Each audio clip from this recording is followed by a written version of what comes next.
কোরবানির গোশত দিয়ে কি অলিমার অথবা অন্য অনুষ্ঠানের ব্যবস্থা করা যাবে কিনা? মৃত ব্যক্তির জন্য কোরবানির বিধান জানলে উপকার হতো। মৃত ব্যক্তির তরফ থেকে কোরবানি করা যায়, মৃত ব্যক্তির তরফ থেকে কোরবানি করা যায়। জীবিতরা মৃত ব্যক্তির তরফ থেকে কোরবানি করতে পারেন। মৃত ব্যক্তি যদি ওসিয়ত করে যান, আমি মারা গেলে আমার সম্পদ থেকে কোরবানি করবা, তাহলে সেই ওসিয়ত পূরণ করা ওয়াজিব। তার টোটাল সম্পদের 3/1 দিয়ে যদি করা যায়, কোরবানি করা যায়, তাহলে সেটা করা ওয়াজিব। এবং ওই কোরবানির গোশত গরিব দুঃখীদের মধ্যে দান করে দিতে হবে, সাদাকা করে দিতে হবে। আর নিজেদের তরফ থেকে যদি মৃত ব্যক্তির জন্য কোরবানি করেন, আপনি আপনার মৃত বাবা মার তরফ থেকে করেন, আপনার নিজের ইচ্ছা, ওসিয়ত না, আপনি নিজের ইচ্ছা যদি করেন তাহলে সেটা জায়েজ আছে।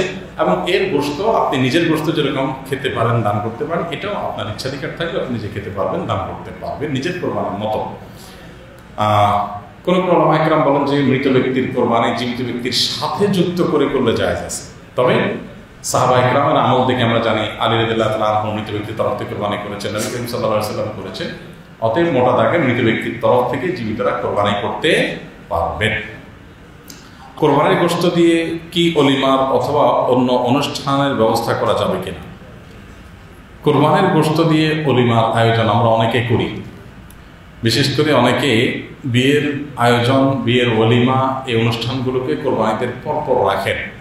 উদ্দেশ্য যে কোরবানির ঈদে যে গোশত আহরণ হবে সেই গোশত দিয়েই বিয়ে সেরে ফেলবো আমরা। তো এই বিষয়টি যদি উদ্দেশ্যমূলক হয়, যে আসলে উদ্দেশ্য কোরবানি করে অলিমার গোশত সংগ্রহ করা, তাহলে এই কোরবানি হবে না। এটার মাধ্যমে কোরবানির সওয়াব পাওয়া যাবে। কারণ আপনার উদ্দেশ্য হলো গোশত আহরণ করে মূলত অলিমার আয়োজন করা। এখানে গোশত আহরণ করাটাই উদ্দেশ্য, কোরবানিটা এখানে জাস্ট একটা ওসিলা মাত্র। এরকম হলে এই কোরবানির সওয়াব পাওয়া যাবে না, বরং এটি অলিমা হবে, কোরবানি আর হবে না, এবং এই কোরবানি বিশুদ্ধ হবে না।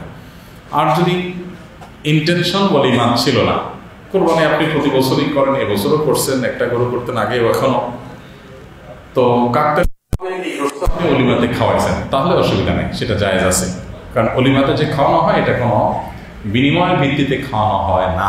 অবশ্য আজকাল বিয়ের অলিমার অনুষ্ঠানে যে পরিমাণ চাঁদাবাজি হয়, উপহার নেওয়াটার ব্যাপার হয়, এখানে খাওয়াইলে সেই খাওয়ানোটা কি আল্লাহর জন্য খাওয়ানো হলো নাকি উপহারের জন্য খাওয়ানো হলো, এটা কি কোরবানি গোশত বিক্রি করলে যে গুনাহ হয়, এটা কি তার আওতায় পড়বে কিনা, এটা বড় প্রশ্নের বিষয়। যদি এরকম ইন্টেনশন থাকে তাহলে এটা নিয়েও প্রশ্ন দেখা দিবে। এমনিতে কোরবানি করছেন, কোনো উদ্দেশ্য ছিল না, এরপরে সেই গোশত অলিমার মেহমানদেরকে খাওয়াইছেন, সেটা মোটা দাগে জায়েজ আছে। আর আগে থেকে প্ল্যান যদি থাকে যে অলিমাটাই উদ্দেশ্য, তাহলে কোরবানি সওয়াব পাওয়া যাবে না।